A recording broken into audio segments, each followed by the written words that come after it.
من يهده الله فلا مضل له ومن يضلله فلا هادي له. أشهد أن لا إله إلا الله وحده لا شريك له وأشهد أن محمدًا عبده ورسوله صلى الله تعالى عليه وعلى آله وأصحابه ومن تبعهم بإحسان إلى يوم الدين وسلم تسليما كثيرا. أما بعد، فإن خير الحديث كتاب الله وخير الهدى هدى محمد صلى الله عليه وسلم وشر الأمور محدثاتها وكل محدثة بدعة وكل بدعة ضلالة. فقد قال الله تبارك وتعالى في كلامه المجيد بعد أعوذ بالله السميع العليم من الشيطان الرجيم: من كان يريد الحياة الدنيا وزينتها نوفي إليهم أعمالهم فيها وهم فيها لا يبخسون أولئك الذين ليس لهم في الآخرة إلا النار وحبط ما صنعوا فيها وباطل ما كانوا يعملون. وعن أبي هريرة رضي الله عنه وأرضاه قال قال رسول الله صلى الله عليه وسلم: من تعلم علما مما يبتغى به وجه الله لا يتعلمه إلا ليصيب به عرضا من الدنيا لم يجد عرف الجنة يوم القيامة. رواه أبو داود. মুসল্লিয়ান কিরাম, বর্তমান বিশ্ব করোনা মহামারীর প্রাদুর্ভাবে আক্রান্ত। এই মহামারী থেকে বাঁচার জন্য আমাদেরকে দুই প্রকার সতর্কতা অবলম্বন করতে হবে। এক প্রকার হলো ওয়াকায়া ঈমানিয়া, ঈমানি প্রতিরোধ, আল্লাহর সাথে গভীর সম্পর্কের মাধ্যমে এই মহামারী ও আযাব গজব থেকে আশ্রয় প্রার্থনা করতে হবে। দ্বিতীয় হলো ওয়াকায়া ইহতিরাজিয়া, সাবধানতামূলক বা সতর্কতামূলক ব্যবস্থা। এই ব্যবস্থা গ্রহণ ইসলামে বৈধতা দিয়েছে। সেই হিসাবে আমরা যেন বেপরোয়া না হই, সাবধানতা অবলম্বন করি, অতঃপর আল্লাহর উপরে তাওয়াক্কুল করি। তাওয়াক্কুল করব কিন্তু সাবধান হব না, তাহলে এই তাওয়াক্কুল আল্লাহ চাননি। আসবাব অবলম্বন করে তারপরে আল্লাহর উপরে ভরসা করতে হবে। সেই হেতু আমরা এই মহামারী থেকে সতর্ক থাকার জন্য যে সকল স্বাস্থ্যবিধির কথা বলা হয়েছে আমরা বিশ্লেষণ করে দেখেছি, প্রত্যেকটি কোরআন সুন্নাহ সম্মত। আর যতক্ষণ কোরআন সুন্নাহর অনুকূলে হবে ততক্ষণ এ সকল আদেশ নিষেধ পালন করা আমাদের উপরে ওয়াজিব। যখন কোরআন সুন্নাহর বিপরীত চলে যাবে তখন তা মানতে আমরা বাধ্য নই। কাজেই সমাজে এই সতর্কতামূলক বিষয়টি সকলকে খেয়াল রাখতে হবে। সবচেয়ে বড় হলো দুটি বিষয়ে, একটি হলো আপনার জীবাণুনাশক দিয়ে হাত ধৌত করা, আর দ্বিতীয় হলো নাকে মুখে মাস্ক ব্যবহার করা, জনসম্মুখে হাঁচি কাশি না দেওয়া। তো আপনারা যারা মসজিদে এসেছেন প্রত্যেকের সাথে সম্ভবত মাস্ক আছে, কিন্তু মসজিদে আসলে অনেকে মাস্ক ব্যবহার করেন না। কেন করেন না? অনেকেই এ ব্যাপারে উদাসীন। আমরা জানি বুখারী ও মুসলিমের হাদিস, সাহাবী আনাস রাদিয়াল্লাহু আনহু বর্ণনা করেন কুন্না নুসাল্লি মা রাসূলিল্লাহি সাল্লাল্লাহু আলাইহি ওয়াসাল্লাম ফি শিদ্দাতিল হার, প্রচণ্ড গরমের মধ্যে আমরা রাসূল সাল্লাল্লাহু আলাইহি ওয়াসাল্লামের সাথে সালাত আদায় করতাম। ফাইদা লাম ইয়াস্তাতি আহাদুনা আন ইউমাক্কিনা জাবহাতাহু মিনাল আরদ, গরমের কারণে আমাদের কেউ যখন কপাল মাটিতে লাগাবে সিজদা করার জন্য, এটা পারত না। ইয়াবসুতু সাওবাহু, তখন সে তার কাপড় বিছিয়ে দিত, এক টুকরা কাপড় বিছিয়ে দিয়ে ওর উপরে সিজদা করত। এর দ্বারা স্পষ্ট বোঝা যায় যে মাস্ক পরে সালাত হবে, কোনো অসুবিধা নাই। কাজেই যারা মাস্ক নিয়ে এসে পকেটে রেখে দিয়েছেন, লাভ নেই। সোশ্যাল ডিস্টেন্স বা সামাজিক দূরত্বের কথা যা বলা হচ্ছে, গণজমায়েতে এই ডিস্টেন্সটা রক্ষা হয় না। কিন্তু প্রত্যেকেই যদি আমরা মাস্ক ব্যবহার করি, তাহলে ন্যূনতম নিজেকে বাঁচাতে না পারলেও অন্যকে তো ক্ষতি থেকে আমি রক্ষা করতে পারব। তো এটা আমাদের সকলকে মনে রাখার জন্য অনুরোধ করছি।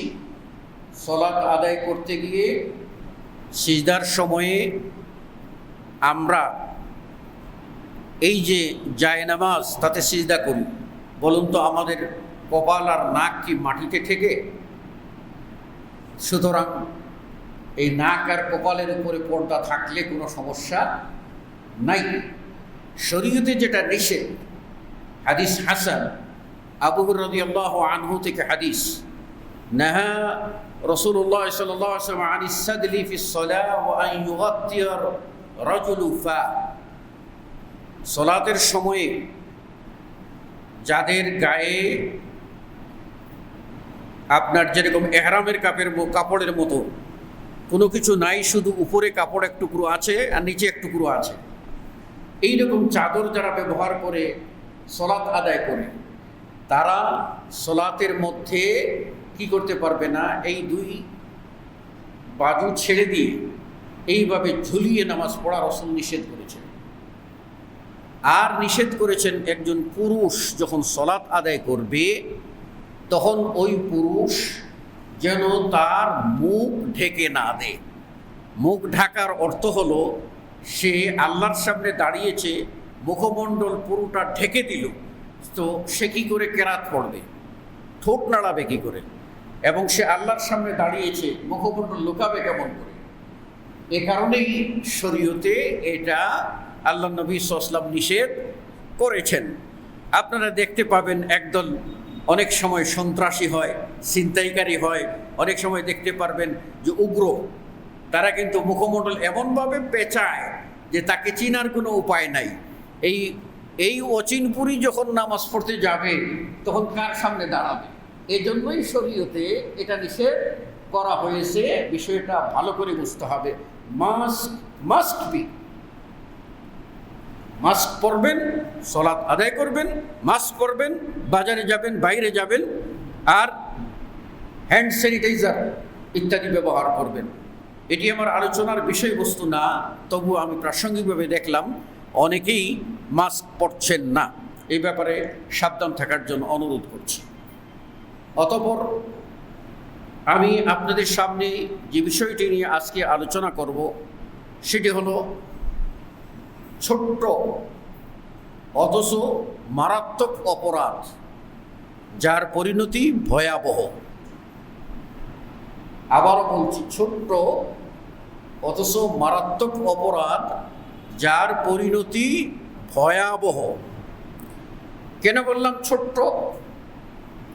আজকে যে করোনা ভাইরাসটা, এটা সংক্রামক ব্যাধি, এটা আমরা চোখে দেখতে পাই না, অথচ এটা একজন থেকে আরেকজনকে গায়ে ছড়িয়ে যাচ্ছে, দেশ থেকে দেশে, সমাজ থেকে সমাজে এইভাবে ছড়িয়ে যাচ্ছে, দেখা যাচ্ছে না। তাহলে এবার বলুন, দেখা যাচ্ছে না ছোট্ট একটি ভাইরাস, যে ছোট্ট ভাইরাস তার পরিণতি এত ভয়াবহ যে সারা বিশ্বকে স্তব্ধ সমাপ্ত করে দিয়েছে, নির্বাক করে দিয়েছে।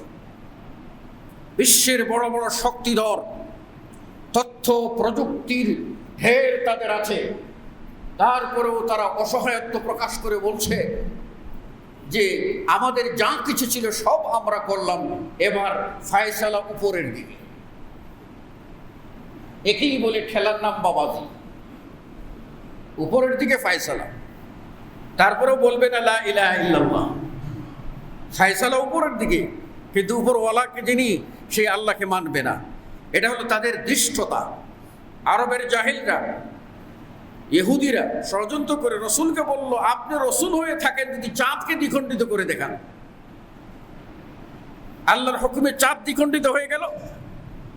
এমনভাবে দ্বিখণ্ডিত হলো যে 3 মাইল দূর থেকে, যে হারামের এরিয়া থেকে জবলে নূর, হেরা পর্বত, দেখা গেল যে চাঁদ দুটুকরো দুই দিকে চলে গেছে, আর মাঝখান দিয়ে হেরা পর্বত দেখা যাচ্ছে। এত বড় নিদর্শন, এত বড় আলামত দেখার পরেও তারা বলল, মুহাম্মদ যেন তেন ব্যক্তি না, এবার চাঁদেও জাদু চালিয়ে দিয়েছে। সুতরাং এরা বলবে ফায়সালা উপরে, কিন্তু বলবে না উপরওয়ালাকে স্বীকার করে লা ইলাহা ইল্লাল্লাহ। তো ওই রকম আমাদের ঈমান ও আমলে এইরকম একটা ছোট্ট ভাইরাস আছে, যা দেখা যায় না, ধরা যায় না, ছোঁয়া যায় না, অথচ ঈমান আমলকে ধ্বংস করে দিয়ে আপনাকে পরকালে ফকির বানিয়ে দেবে। বলবেন দুনিয়ায় ফকিররা ভিক্ষা পায়, দুনিয়ায় ফকিররা ভিক্ষা পায়, কিয়ামতের মাঠে কোনো ফকির আছে কি যে ভিক্ষা পাবে? ইয়াউমা লা ইয়ানফাউ মালুন ওয়ালা বানুন ইল্লা মান আতাল্লাহা বিকলবিন সালিম। হবে, মালও কাজে আসবে না, সন্তানও কাজে আসবে না। আল্লাহ তো এটা বলছেন, ইয়াউমা ইয়াফিরুল মারউ মিন আখিহি ওয়া আবিহি ওয়া উম্মিহি ওয়া সাহিবাতিহি ওয়া বানি। ভাই বলবে আমি চিনি না, বাবা বলবে সন্তান চিনি না, সন্তান বলবে বাবা চিনি না,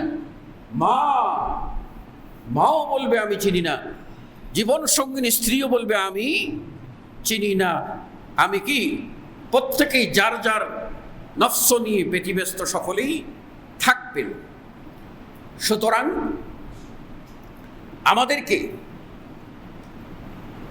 কিয়ামতে মিসকিন যদি হয়, এর চেয়ে বড় মিসকিন আর হতে পারে না। কিয়ামতে ফকির হওয়া, এর চেয়ে বড় ফকির হতে পারে না। সেই ফকির আর কোনো কুল নাই, কেউ ভিক্ষা দিবে না, কেউ ভিক্ষা দিবে না, কেউ সুপারিশ করবে না। কিয়ামতের ফকিরের জন্য একমাত্র যদি ঈমান থাকে আর আল্লাহ দয়া করেন, একবার যদি কালিমায়ে শাহাদাত পাঠ করে থাকে আর আল্লাহ দয়া করে যদি বলেন যে বান্দা আমি তোকে দিলাম, এছাড়া লা ইউজাদু আহাদ, কাউকে পাওয়া যাবে না, কেউ সাপোর্ট করবে না। তাহলে আমরা কি চাই কিয়ামতে মিসকিন হতে? দুনিয়ায় বিত্ত সম্পদ, বাড়ি গাড়ি নারী সব কিছু আমার হোক, আর কিয়ামতে মিসকিন হয়ে যাই? লা হাওলা ওয়ালা কুওয়াতা ইল্লা বিল্লাহ। সুতরাং কিয়ামতে মিসকিন না হয়ে কিয়ামতে যেন কিছু থাকে, সেই ব্যাপারে সতর্ক থাকতে হবে। আমরা আলোচনা করব যে এমন সূক্ষ্ম ভাইরাস যা আপনার জীবনের ঈমান আমল সব কিছুকে নস্যাৎ করে দেবে, ধ্বংস করে দেবে। আপনি কিয়ামতের মাঠে মিসকিন হয়ে যাবেন। ওয়ালিয়াযু বিল্লাহ। শুনুন, প্রিয় নবী মুহাম্মদ রাসূলুল্লাহ সাল্লাল্লাহু আলাইহি ওয়াসাল্লাম এই ঈমান আমল বিরোধী ভাইরাস ব্যাপারে এত অ্যালার্ট, এত সতর্ক ছিলেন যে উম্মতের জন্য সবচেয়ে বেশি আশঙ্কা করেছেন, সবচেয়ে বেশি সতর্ক থেকেছেন এই ভাইরাস থেকে। সবচেয়ে বেশি তার ভয়। আমার উম্মতেরা যারা প্রকৃত উম্মত হবে, তারা মাজার পূজা করবে না, তারা গাছ পূজা করবে না, মাছ পূজা করবে না। কিন্তু এমন একটা ছোট্ট অপরাধ আছে, যেই অপরাধ থেকে বাঁচা বড় মুশকিল। আসুন, সেই অপরাধ কি? সেই অপরাধ আপনারা চিনেন, আমি একটু আপনাদের সাথে যুক্ত করব, শুধু শেয়ার করব। সেই অপরাধ হলো রিয়া। সেই অপরাধ হলো রিয়া। রিয়া মানে কি? লোক দেখানো। আপনার ঈমান, আপনার আমল, আপনার নামাজ, আপনার রোজা, আপনার হজ, আপনার যাকাত, আপনার জীবনের যত কিছু করেছেন, যে কোনো আমলে যদি রিয়া প্রবেশ করে তাহলে কি হবে? রিয়া। রিয়া বলা হয় ওই আমলকে, যে আমলটা মানুষকে দেখাইবার জন্য, সুমা মানুষের শ্রুতি প্রশংসা কুড়াইবার জন্য, মানুষের কাছ থেকে বাহবা নেওয়ার জন্য যে আমল করা হয়, ওই আমলকে বলা হয় রিয়া।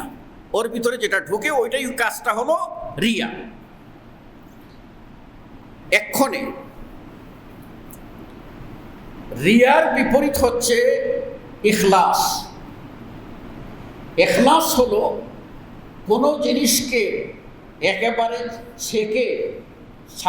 ছাইকা পিওর করা, খাঁটি করা, স্বচ্ছ করা। আল্লাহ সেই আদেশই করেছেন, ওমা উমিরু ইল্লা লিয়াবুদুল্লাহ মুখলিসিনা লাহুদ্দিন। একেবারে মুক্ত থাকতে হবে, সামান্য অনুপরিমাণ এর ভিতরে মিশ্রণ করা যাবে না। এক্ষণে রিয়া মানুষের ভিতরে কিভাবে প্রবেশ করে এবং তার হুকুম কি, মাসআলাটা ভালো করে বুঝে নেবেন।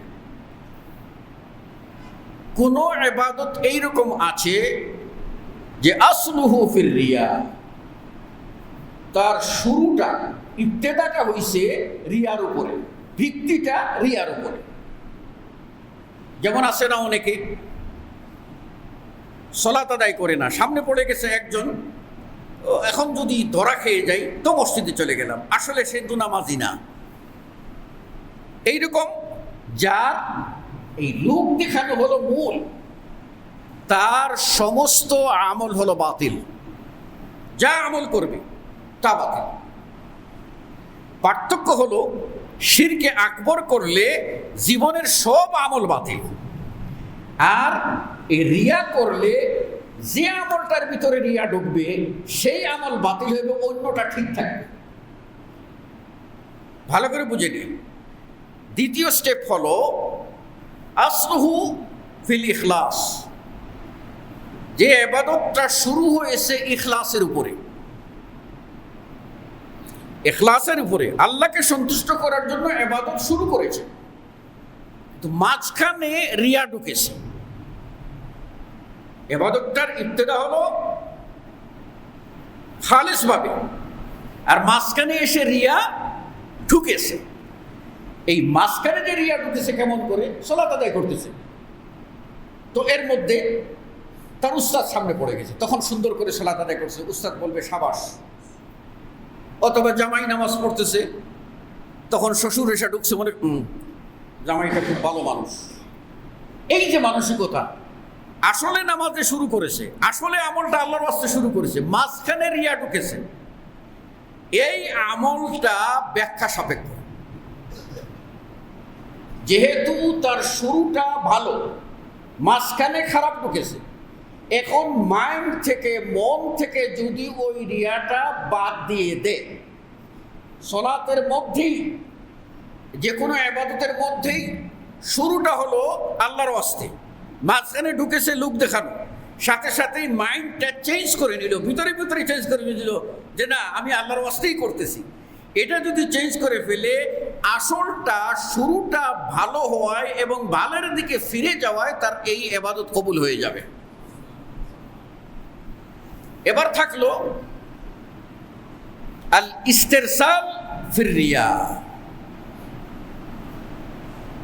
আপনার আসল শুরু করেছে ভালো, মাঝখানে ঢুকেছে রিয়া, রিয়া আর বাদ দিয়ে ভালোর দিকে যায় না। ওই রিয়ার উপরে বহাল থেকে আমলটা কমপ্লিট করেছে, রিয়ার উপরে বহাল থেকে আমলটা কমপ্লিট করেছে, এই যে কন্টিনিউ করেছে রিয়ার উপরে, যার কারণে এই আমলটা বাতিল। এই আমলটা বাতিল, যদিও তার ইবতেদা, যদিও তার শুরু, যদিও তার ভিত্তি তাকওয়ার উপরে, যদিও তার ভিত্তি ইখলাসের উপরে, কিন্তু বাদ পড়ে গেল কেন? আল ইস্তিরসাল ফির রিয়া, রিয়ার মধ্যে সে কন্টিনিউ করেছে, দিলের ভিতরে ইখলাস ফিরিয়ে আনে নাই। রিয়া এই কাজ করা, রিয়া এখন বর্তমান সমাজে রিয়ামুক্ত মানুষ খুব কম, রিয়ামুক্ত মানুষ খুব কম।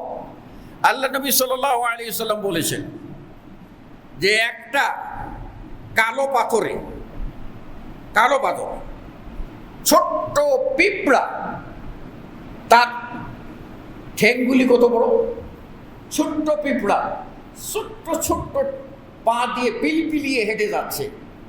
ওই কালো পাথরে কালো পিঁপড়ার কালো ঠ্যাং যেরকম দেখা যায় না সূক্ষ্ম, এই উম্মতের ভিতরে রিয়াটাও এইরকম সূক্ষ্ম।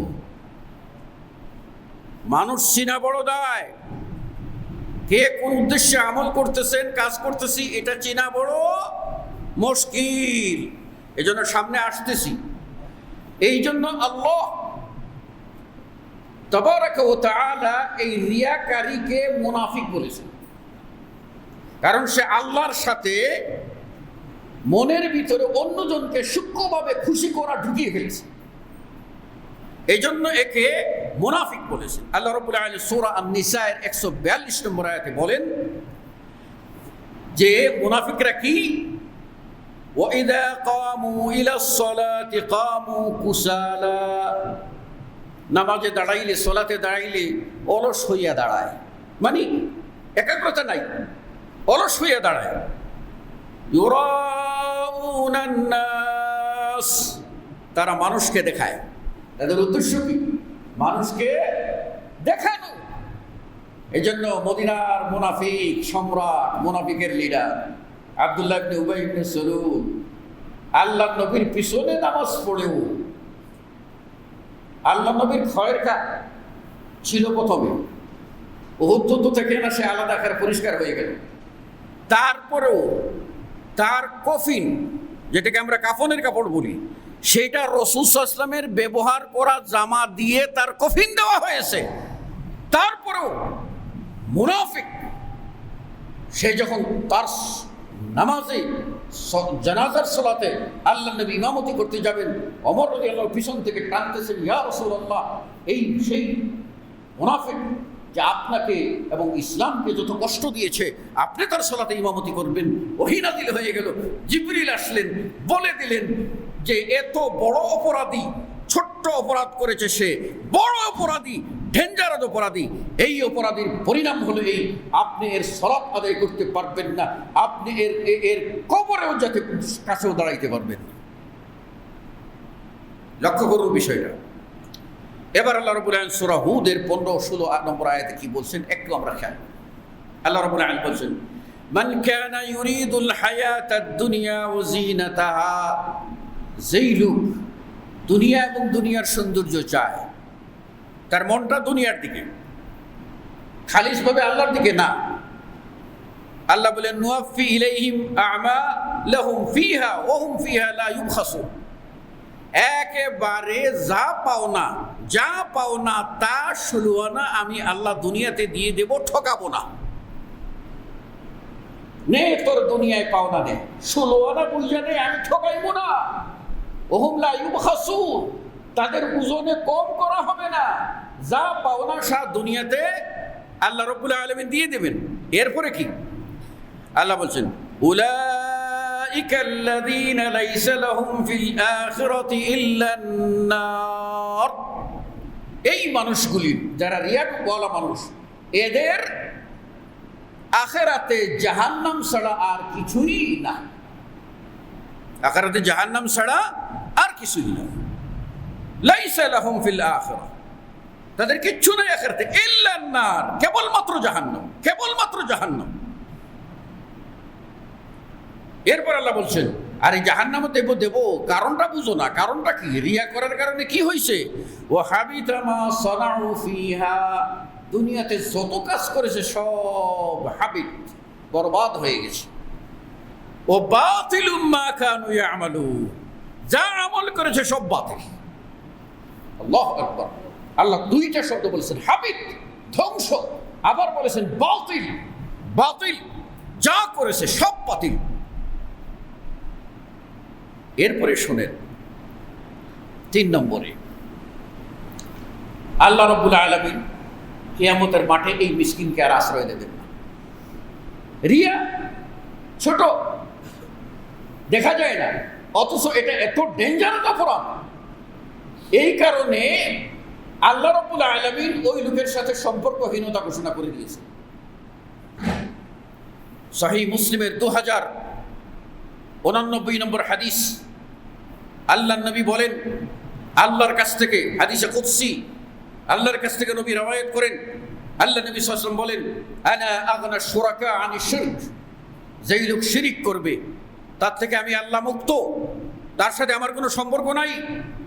মান আমিলা আমালান আশরাকা ফীহি মাই গায়রি, যেই লোক কোনো আমল করলো, আমলের সাথে অন্যকে খুশি করা ঢুকাই ফেললো, আমার সাথে কাউকে শরীক করলো, তারাকতুহু ওয়া শিরকা, আমি তাকেও ছাড়লাম, তার আমলও ছাড়লাম।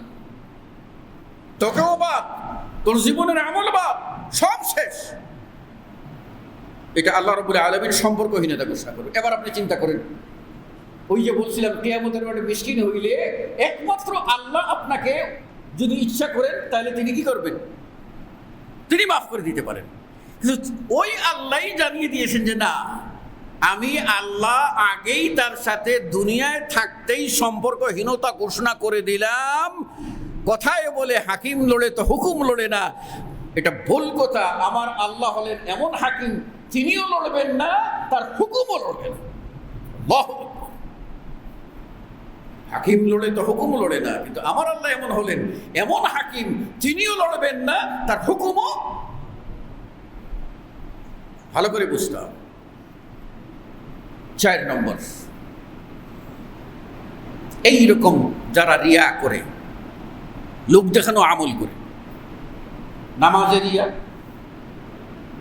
যাকাতের রিয়া, হজ্জের রিয়া, হজের রিয়াতে ঘরে পরিষ্কার। কারণ একজন ব্যক্তি ইমানের, ইসলামের 5টা রুকুন, এর 5ম নম্বর রুকুন হলো হজ। এখন 1, 2, 3, 4, তারপরে 5, আগে 5, তারপরে 4, তারপরে 3, তারপরে 2, তারপরে 1। নো, এখন দেখা যায় একজন ব্যক্তি ইমান আনলে তাকে বলা হবে মুমিন, আর আল ডেফিনেট আর্টিকেল লাগাই দিলে বলা হবে আল মুমিন। সালাত আদায় করলে বলা হবে মুসল্লি, আল ডেফিনেট না লাগাই দিলে কি হবে? আল মুসল্লি। যাকাত দিলে মুজাক্কি, মুজাক্কি, আল লাগাই দিলে আল মুজাক্কি। আর যদি রোজা রাখে তাহলে সায়েম, অথবা আল লাগাই দিলে as-সায়েম। এরপরে থাকলো কোনটা? হজ।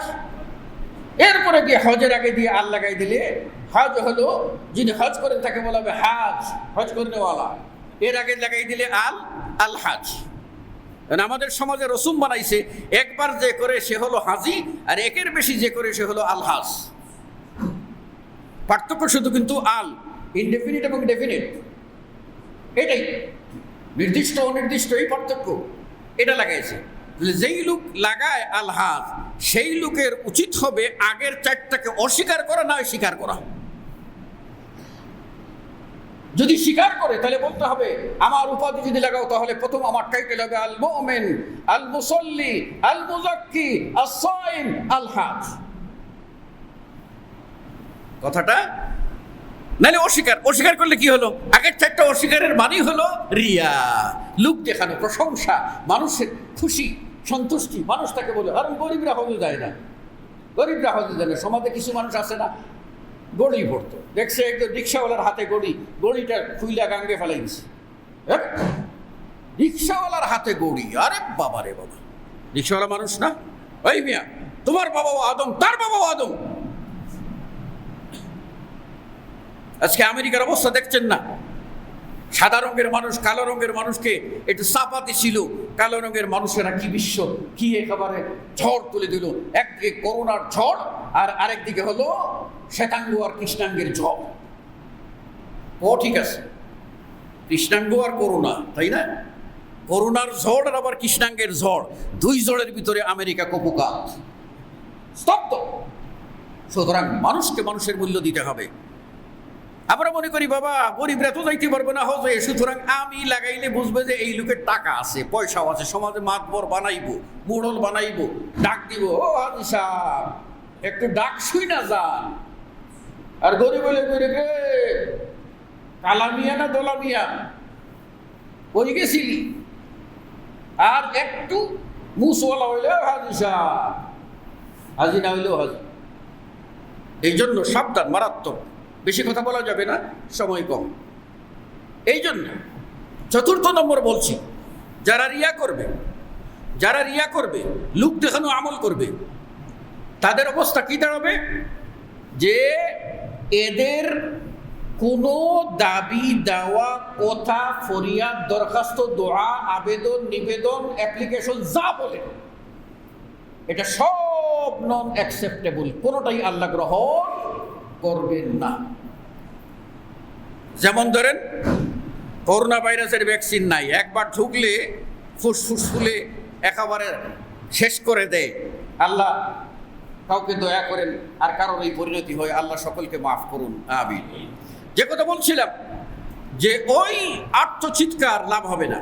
এজন্য বুখারী মুসলিমের হাদিস, সাহাবী জুনদুব ইবনে আব্দুল্লাহ রাদিয়াল্লাহু আনহু বর্ণনা করেন, রাসূলুল্লাহ সাল্লাল্লাহু আলাইহি ওয়াসাল্লাম বলেন, মান সামিআ সামিআ আল্লাহু বিহি, যে ব্যক্তি আল্লাহর ডাক শুনবে আল্লাহ তার ডাক শুনবেন, যে ব্যক্তি আল্লাহর ডাক শুনবে আল্লাহ তার ডাক শুনবেন, যে ব্যক্তি আল্লাহর কথা শুনবে আল্লাহ তার কথা শুনবেন।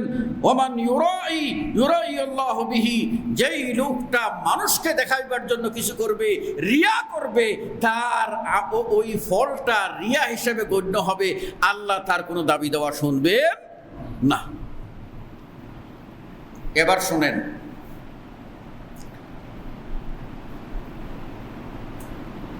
দুনিয়ার ভিতরে সবচেয়ে সম্মানী মানুষ কারা? নবী ও রাসূল। নবী ও রাসূলের পরে সেরা মানুষ কারা? আলেম ওলামা। নবী ও রাসূলের পরে সেরা মানুষ কারা? আলেম ওলামা। আর নবী ও রাসূলের পরে সবচেয়ে খারাপ মানুষ কারা? আলেম ওলামা। সবচেয়ে ভালো মানুষ হলো আলেম, সবচেয়ে বড় আপনার নাদান হলো আলেম। আমার কথা না, আমি আপনাদের শোনাচ্ছি।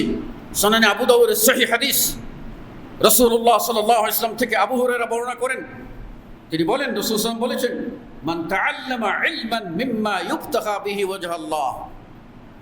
ওয়াজহুল্লাহ, যে ব্যক্তি এমন জ্ঞান অর্জন করলো যে জ্ঞানটা সির্ফ আল্লাহর জন্যই গ্রহণ করা হইয়া থাকে, মানে যে ইলমের উদ্দেশ্য কেবল আল্লাহকে সন্তুষ্ট করা, এই ইলমটা যদি কেউ অর্জন করে, লা ইয়াতাআল্লামু ইল্লা লিয়ুসিবা বিহি আরাদাম মিনাদ দুনিয়া, সে কেবলমাত্র দুনিয়ায় চাকরি করবে, দুনিয়ায় বড়লোক হবে, দুনিয়ায় মৌলানা হবে, দুনিয়ায় মুফতি হবে, দুনিয়ায় মুহাদ্দিস হবে, দুনিয়ায় বুজুর্গ হবে, মানুষ তাকে বাহবা দেবে, প্রশংসা করবে, কোড়াবে, অনেক কিছু। এই উদ্দেশ্য যা থাকবে, যে ইলমটার উদ্দেশ্য হলো কেবল আল্লাহকে সন্তুষ্ট করার জন্য, সেই ইলমটা যদি কেউ দুনিয়ার উদ্দেশ্যে করে, ফল কি? আল্লাহ নবী সাল্লাল্লাহু আলাইহি ওয়াসাল্লাম বলছেন, লাম ইয়াজিদ আরাফাল জান্নাহ ইয়াউমাল কিয়ামাহ, কিয়ামতের দিনে সেই লোক বেহেশতের গ্যারান্টিও পাবে না। কিয়ামতের দিনে কি পাবে না? বেহেশতের গন্ধ পাবে না।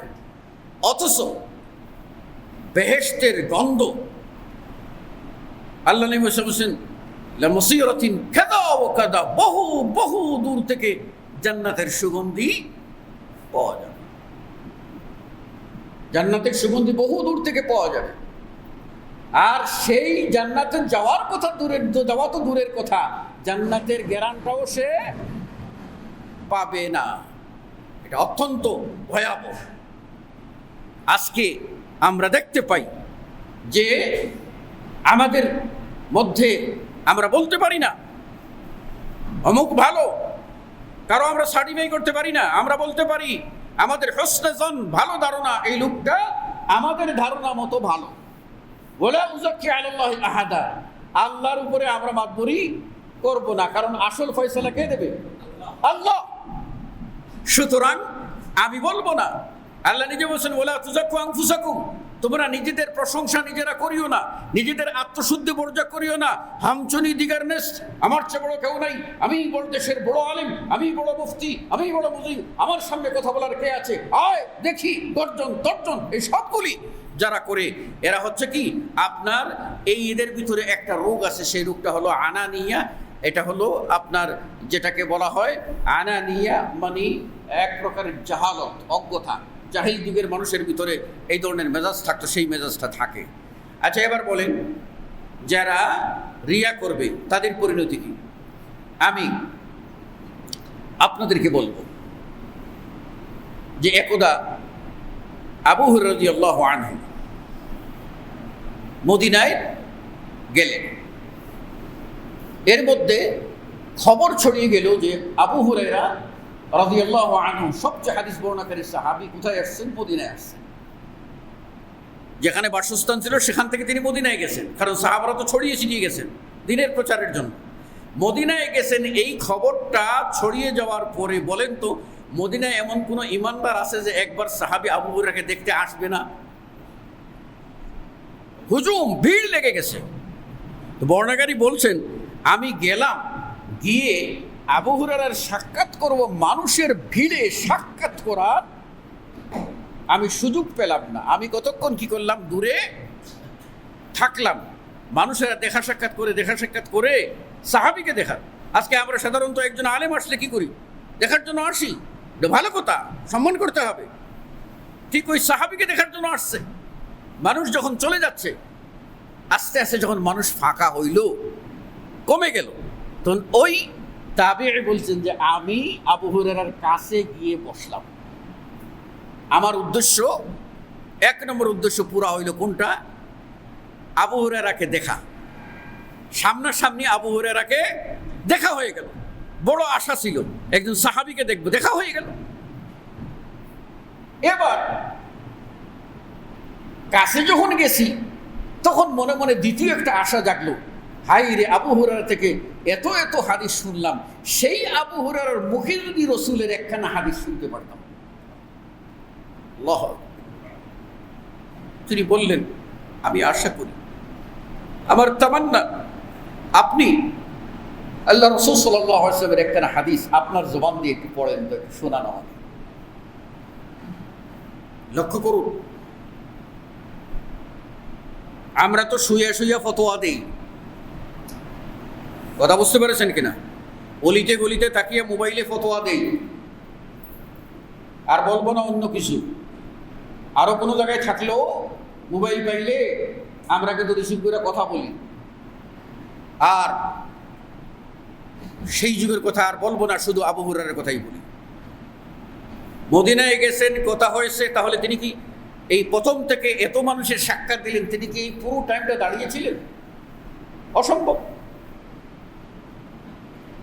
যখন তাকে রসুলের হাদিস বর্ণনা করার কথা বলা হলো, তখন আবু হুরায়রা রাদিয়াল্লাহু আনহু রসুলের হাদিসের সম্মানে তিনি দাঁড়িয়ে গেলেন যে না, আমি বসে বসে হাদিস বর্ণনা করব না। দাঁড়িয়ে গেলেন। দাঁড়িয়ে গিয়ে যখন হাদিস বর্ণনা করতে গেলেন, বলতে লাগলেন কালা রাসূলুল্লাহ সাল্লাল্লাহু আলাইহি ওয়াসাল্লাম বলে আস্তে করে আবু হুরায়রার সেন্স চলে গেল, বেহুশ হয়ে গেলেন। বেহুশ হয়ে তিনি মাটিতে পড়ে গেলেন। অনেকক্ষণ পরে তার যখন জ্ঞান ফিরল, জ্ঞান ফেরার পরে তার মধ্যে আসলো, আরে আমি তো বলছি যে এই আল্লাহর বান্দা নবীর হাদিস শুনতে চাইছে, এটা তো আর গোপন করা যাবে না, আমার জন্য বড় অপরাধ। হাদিস শুনাইবার জন্য দ্বিতীয়বার যখন দাঁড়ালেন, তখনও যখন রাসূল সাল্লাল্লাহু আলাইহি ওয়াসাল্লামের নাম বলে হাদিস বলতে গেলেন, তখনও তিনি দ্বিতীয়বার মতো আবার জ্ঞান হারিয়ে পড়ে গেলেন। নম্বর বার এই কাজটি করল। এবার আপনাদের সাথে আমার প্রশ্ন, আবু হুরায়রা কেন জ্ঞান হারিয়ে পড়েছিলেন? আপনারা বলবেন রাসূল সাল্লাল্লাহু আলাইহি ওয়াসাল্লামের মহব্বতের সম্মানে। নো, রাসূল সাল্লাল্লাহু আলাইহি ওয়াসাল্লামের নাম ছাড়া তো তিনি কোনো হাদিস বর্ণনাই করতে পারবেন। এটা এমন একটা হাদিস যে হাদিস বলার সময়ে গিয়ে আবু রাদিয়াল্লাহু আনহু ভয়ে থরথর করে কেঁপে সেন্সলেস হয়ে মাটিতে পড়ে গেছে। কি সেই হাদিস? হাদিসটা হলো এই, আল্লাহ নবী সাল্লাল্লাহু আলাইহি ওয়াসাল্লাম বলছেন, যারা রিয়া করবে, যারা লোক দেখানো আমল করবে, এই লোক দেখানো আমল যারা করবে, এদের 3 শ্রেণীর কথা উল্লেখ করেছেন। একদল লোক যারা আলেম হবে, একদল লোক যারা জিহাদ করবে, একদল লোক যারা সদকা দান খয়রাত করবে। এদেরকে আল্লাহ প্রত্যেকে জিজ্ঞাসা করবেন, তারা নিজেরা জবাব দেবে। তখন আল্লাহ বলবেন, ওই যে বলছেন ওহুম ফিহা লা ইউবখাসুন, দুনিয়ায় 16 আনা পাল্লা বুঝিয়ে দিয়েছেন আল্লাহ। আল্লাহ বলবেন, আমার এখানে কিচ্ছু নাই, জনগণকে খুশি করার জন্য করেছিলা, আমার সাথে শিরিক করেছো, নেভার, তোমার এই কোনো কমপ্লেইন চলবে না, কোনো অজুহাত চলবে না। এই কথা বলে আল্লাহ রাব্বুল আলামিন বলছেন, এই 3 শ্রেণীর মানুষ, এদেরকে দিয়ে হাউলাইয়া সালাসা, এই 3 শ্রেণীর মানুষ, এদেরকে দিয়ে ইউসারুন নার, এই 3 শ্রেণীর মানুষ দিয়ে সর্বপ্রথম জাহান্নামের আগুনে খড়ি দেওয়া হবে। জাহান্নামের আগুন জ্বলছে, আবার যখন জাহান্নামে যখন ফয়সালা হবে, তখন আবার নতুন করে সেখানে প্রজ্বলিত করা হবে। ওই সময় সর্বপ্রথম এই রিয়াকারী 3 শ্রেণীর মানুষদেরকে প্রথম জাহান্নামে দিয়ে এদেরকে খড়ি বানাবেন, এদেরকে দিয়ে জাহান্নামের আগুনকে জ্বালাইবেন। এবার চিন্তা করেন, বলছি ছোট্ট অপরাধ, ছোট্ট অথচ মারাত্মক, পরিণতি ভয়াবহ। অতএব আমি বলবো, আমরা সবাই, এই নসিহত আমার জন্য, আপনাদের জন্য, সবার জন্য একই নসিহত, আমরা যারা ভালো কাজ করব, আমরা মাদ্রাসা করব, আমরা মসজিদ করব, আমরা সমাজ কল্যাণমূলক কাজ করব, আমরা আর্থ মানবতার সেবায় দাঁড়াবো, দুস্থ মানুষের পাশে দাঁড়াবো, অসুস্থ মানুষের পাশে দাঁড়াবো, পিতামাতার পাশে দাঁড়াবো, ভাই বোনদের পাশে দাঁড়াবো, সমাজের গরিব মানুষের পাশে দাঁড়াবো। যত ভালো কাজ করব প্রত্যেকটার যেন উদ্দেশ্য হয় লিওয়াজহিল্লাহ, একমাত্র আল্লাহকে সন্তুষ্ট করার জন্য। একমাত্র আল্লাহকে সন্তুষ্ট করার জন্য যদি হয়, ওই ছোট্ট একটি আমল দিয়ে আল্লাহ রাব্বুল আলামিন আপনাকে পার করে জান্নাত দান করে দেবেন। আর যদি ওই ছোট্ট অপরাধটা বড় আকারে ধারণ করে, তাহলে আপনার আমার পরিণতি অত্যন্ত ভয়াবহ। কাজে আসুন আমরা এই ছোট্ট বিষয়টা নিয়ে সতর্ক থাকি। যে কোনো ইবাদতের সময় আমরা যেন অ্যালার্ট হই যে আমাদের মধ্যে এইরকম রিয়া ঢুকছে কি না, রিয়া আছে কি না, রিয়া আছে কি না, রিয়া আছে কি না, আত্মপ্রচার আছে কিনা, মানুষকে দেখানো খুশি করার মেজাজ আছে কিনা, নিজেকে ফেস করার মেজাজ আছে কিনা, হামচুনি ডিগারনেস, আমার চেয়ে বড় কেউ আছে কিনা, আমি বড়, আমি সব কিছু, এইরকম মানসিকতা না হয়ে আমরা যেন আল্লাহর ওয়াস্তে প্রত্যেকটি কাজ করি। আল্লাহ রাব্বুল আলামিন আমাদের সকলকে তৌফিক দান করুন, আমিন। আকুলু কওলি হাযা আস্তাগফিরুল্লাহ লি ওয়া লাকুম ওয়া লিসাইরিল মুসলিমিন। বারাকাল্লাহু লানা ওয়া লাকুম ফিল কুরআনিল আযীম ওয়া নাফা'নি ওয়া ইয়্যাকুম বিল আয়াতি ওয়া যিকরিল হাকীম। ইন্নাহু তাআলা জাওয়াদুন কারীম মালিকুম আর-রাউফুর রাহিম ফাস্তাগফিরুহু মিন কুল্লি দাম্বিন ইন্নাহু হুয়াল গফুরুর রাহিম।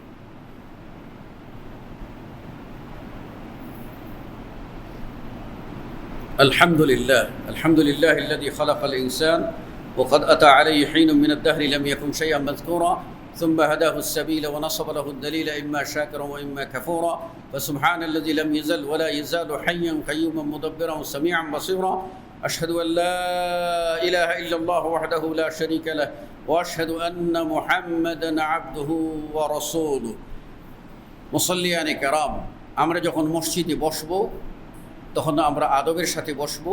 বিশেষ করে আমরা যেন সামনের দিকে পা দিয়ে হাঁটুতে চাপ দিয়ে ধরে যে বসা, এই ধরনের বসা যেন আমরা না বসি, এ থেকে সতর্ক থাকবো ইনশা আল্লাহ। মাস্ক পরার ব্যাপারে বলেছি, আমরা যেন এটা ভুলে না যাই এবং যত প্রকার সতর্কতামূলক অবস্থা এটা থেকে। আর সবচেয়ে বড় হাতিয়ার হলো তওবা ও ইস্তেগফার করে আল্লাহর কাছে চাওয়া যে আল্লাহ যদি পরিত্রাণ না দেন, এই জাতি কোথায় যাবে, বিশ্বের অর্থনীতির চাকা কোথায় চলে গেছে, আর এটা থেকে ওই গর্ত থেকে উঠে আসা কত বিপদ হবে। দেখবেন যে কত মানুষ এই অবস্থা চলতে থাকলে কত মানুষ না খেয়ে মরতে পারে, কত মানুষ চাকরি হারাবে, কত বিপদ যে মানুষের হবে। এই জন্য আল্লাহর কাছে আশ্রয় চান, আল্লাহর কাছে আশ্রয় চান, এছাড়া আমাদের আর পরিত্রাণকর্তা নাই। আসুন আল্লাহ নবীর প্রতি সালাত ও সালাম পাঠ করি। আল্লাহুম্মা সাল্লি আলা মুহাম্মদ ওয়া আলা আলি মুহাম্মদ কামা সাল্লাইতা আলা ইব্রাহিম ওয়া আলা আলি ইব্রাহিম ইন্নাকা হামিদুম মাজিদ। আল্লাহুম্মা বারিক আলা মুহাম্মদ ওয়া আলা আলি মুহাম্মদ কামা বারাকতা আলা ইব্রাহিম وعلى آل إبراهيم إنك حميد مجيد. اللهم أعز الإسلام والمسلمين وأذل الشرك والمشركين ودمر أعداءك أعداء الدين. اللهم أنزل من بأسك الذي لا ترده عن القوم المجرمين. اللهم احفظنا من كل بلاء الدنيا ومصيبة الآخرة. اللهم احفظنا من كل بلاء الدنيا ومصيبة الآخرة. اللهم أخلص لنا دعاءنا، أخلص لنا عبادتنا كلها لك يا الله. أنت الحليم وأنت الكريم وأنت القهار وأنت الجبار. نسألك بأسمائك الحسنى وصفاتك العليا أن تشفعنا وأن تحفظنا من كل وباء وبلاء من فيروس كورونا ومن جميع المصائب برحمتك يا أرحم الراحمين. ربنا ظلمنا أنفسنا وإن لم تغفر لنا وترحمنا لنكونن من الخاسرين. ربنا آتنا في الدنيا حسنة وفي الآخرة حسنة وقنا عذاب النار. سبحان ربك رب العزة عما يصفون وسلام على المرسلين والحمد لله رب العالمين. آمين. قوموا للصلاة. هل لك سر عند الله بينك أنت وبين الله؟ هل لك صدقات تخفى لا يعلمها إلا